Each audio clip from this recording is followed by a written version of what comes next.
Hey guys, in this video, I will show you how to recover recently deleted ChatGPT chats.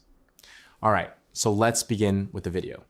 In this video, the process of recovering chats in ChatGPT is explained, but it's important to understand the difference between archived chats and deleted chats. First, make sure you are logged into your ChatGPT account, because without access to your account, you won't be able to manage or view any chats. Once you're logged in, go to the bottom left corner of the screen and click on your profile name.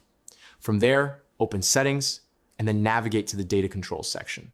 Inside this section, you will find an option called Archive Chats. By clicking on Manage, you can view all the chats that you have previously archived. These chats are not deleted, they are simply hidden, and you can access or restore them anytime from this section. However, if you delete a chat using the regular method, clicking the three dots and selecting Delete, that chat is permanently removed and cannot be recovered.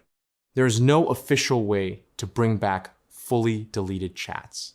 Because of this, it's recommended to archive chats instead of deleting them if you think you might need them later. Archived chats can be accessed and restored, while deleted ones are gone for good. And that's it. So that's basically how you can recover recently deleted ChatGPT chats. So that's all for this video. See you in the next one. Thanks.